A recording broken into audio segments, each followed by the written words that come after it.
One is an ancient innovation near the southern seas that happened 2000 years ago, and the second one, the most recent innovation in the great Himalayas that happened in the last 10 years. In this episode, as I promised, I will be elaborating on these two. So, here we go. In old times, when we had no water, we prayed for rains, and when we had excess water, we prayed for the floods to subside, as our efforts to stop flood water from washing away our fields never worked. This was the case right through the India wherever farming was practiced. During lean times, we prayed for water, and during excess water times, we prayed for the rains to stop at once. In this perennial struggle between man and nature, a wise king in a little kingdom in South India devised a very simple but genius solution that would solve the twin problems of floods and droughts in the most ecologically sensitive way. Another way of calling it is the most nature-friendly way. What did he do? He devised a check dam, probably the oldest or the fourth oldest one in the world, to retain water in a storage structure up to a certain height and let go the excess water safely through a different unoccupied route to sea. Mind you, he never wanted a dam of water. He just put a diversion with a little spin. While allowing excess water to flow through, the check dam allowed water to be stored, and the stored water's percolation took the water to the land mass nearby, the subsoil water holding structures nearby. Hence, the underground water sources, they started filling up, and they started living for much longer duration, long enough for us to finish one plant to harvest cycle in the rainy season. The harvested produce was more than enough to feed people till the next rainy season. A researcher from abroad who reconstructed the original structure of Grand Anaikut, that's the name of the check dam that was built in Tamil Nadu. This researcher, summed up her analysis by stating that the old Anaikut worked so well because it sophisticatedly reshaped water currents and sedimentation processes, rather than trying to control all natural elements by force. This was the thinking of a ruler some 2,500 years ago. It was an engineering marvel to build a check dam 2,500 years back in running water that has a lot of force. Remember recent times news that from Karnataka they have opened 150,000 cusecs of water that flows down River Kaveri. This dam is still standing bang on the River Kaveri. You know how this dam was built? What kind of tools and technologies would have been needed? Because I'm talking about 2,500 years back when, we didn't have engineering degrees and, sophisticated machinery to move around anything and everything, right? But you will be surprised to know how they actually did it. Before I explain the trick, I would ask you a simple question. What happens when people stand on a river water or any water that keeps flowing under the feet with great force? It constantly removes the soil right underneath the feet, and the feet start sinking in the sand, right? So when we stand on water which keeps flowing at a great speed, it may be a tide, it may be running river water, it keeps taking away the sand particles under our feet, so our feet starts going into the sand deeper and deeper, right? So the dam constructors of this king, they used this knowledge. They cut granite stones into big squares and placed them one layer at a time across the ferociously running water.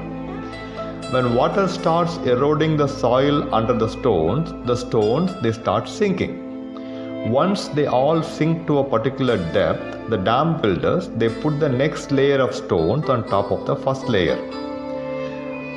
The weight of the stone plus the erosion of the subsoil by running water will cause these stones also, after a while, to sink into some depth So they add a third layer and so on till such a time the wall of stones become stable enough and tall enough to resist the force of water running with wild speed.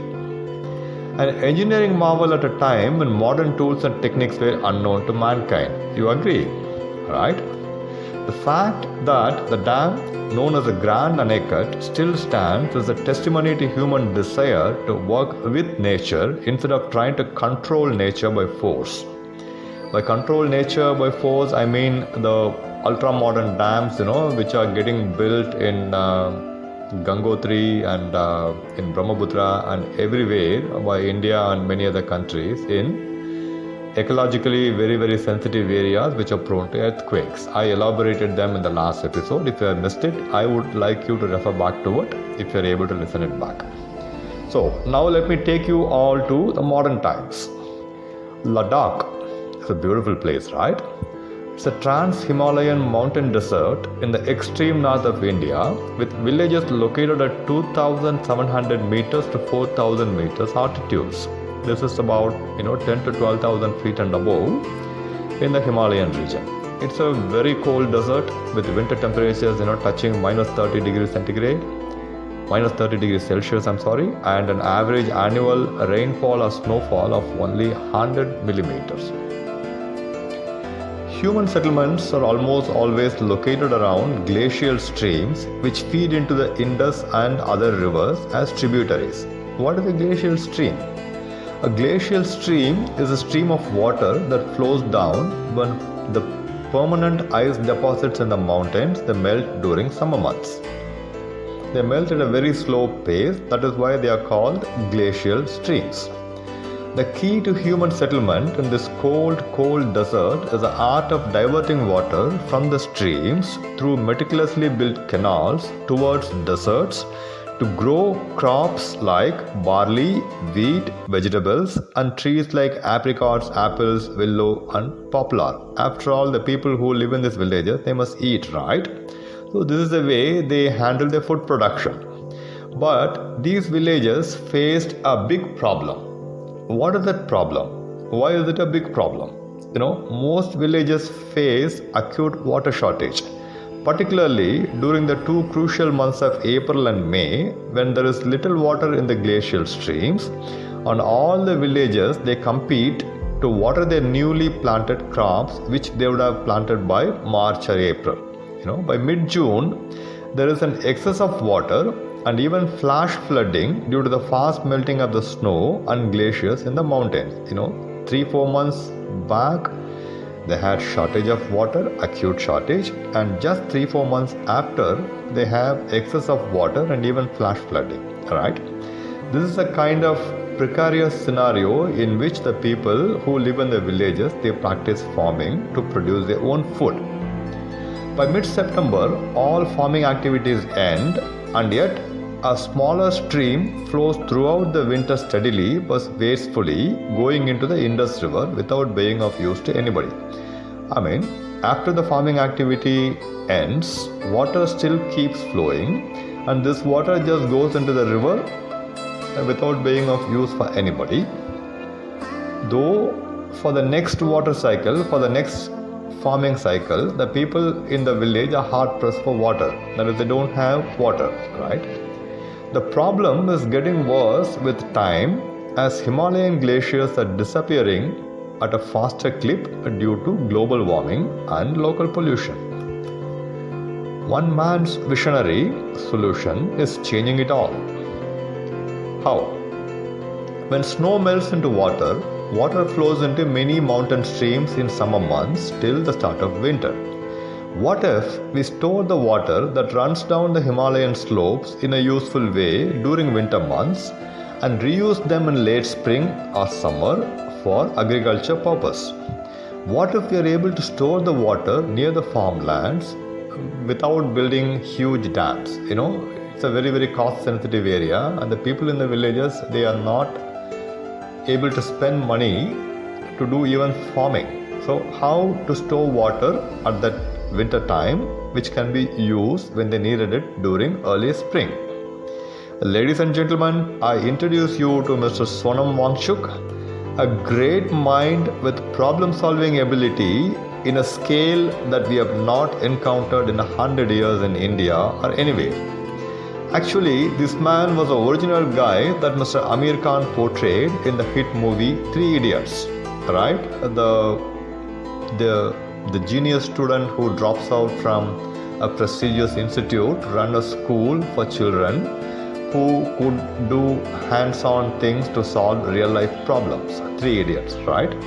Mr. Sonam Wangchuk, he simply put a water hose into a mountain stream to take the running water to the lands that lie below the stream, and by using just the pressure of gravity, run a sprinkler to sprinkle the water up in the cold air of winter months that will freeze the water into a stupa kind of a structure above the ground. A stupa is, a kind of structure with a very wide base, and it keeps narrowing as we go to the top. When water is sprinkled up and it starts falling down, and when it freezes into snow, it starts making deposits around the base, thicker deposits, and as it goes above, the diameter gets reduced and we get a kind of conical shape with a sharp point in the top. This is the structure of a stupa, right? When spring starts to melt the snow in the stupa starts melting too, and the water that trickles down the stupa is then channeled into nearby farmland to cultivate vegetables and other crops. Genius, right? Mind you, spring and late spring are the times when water is most needed by the farmers, and the mountain snow would not have started to melt down yet due to the sheer size of snow deposits on mountain slopes. So, this ice stupa and the sprinkler and the melting of the stupa during early spring and the channels that take water to the farmer's land, they bring in something which was never imagined by anybody else before Mr. Sonam Wangchuk. If you compare these two innovations against the modern day solutions proposed by our highly educated scientists and engineers, not just in India but all over the world, you will see how impractical most of the modern solutions are, and yet they are getting implemented one after another over the past many decades, causing great environmental collapse, disaster. Water is precious. Water is life. If India wants to become a powerful country in the world, it must start working with its water sources first, instead of trying to control nature by force mindlessly. I would even go on to state that India will become a true global superpower the day its rivers are clean and water storage structures are built everywhere across the country to store excess rainwater. I conclude this episode of the Great Indian Monologue by sharing a quote of an eminent scientist of global standing who said, "If the world wants to avoid a third world war, which would surely happen for water, it just has to learn water management techniques from the southern Indian peninsula."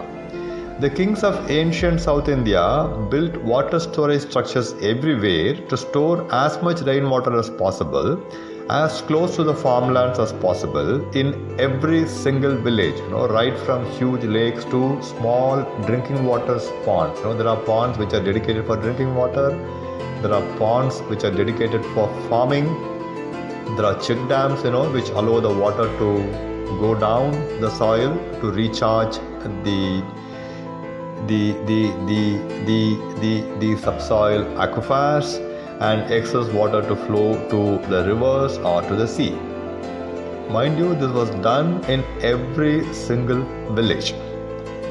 Though most of them have been converted into residential lands and commercial lands, and the waterways have been choked with polluted plastic, they still stand and they still deliver.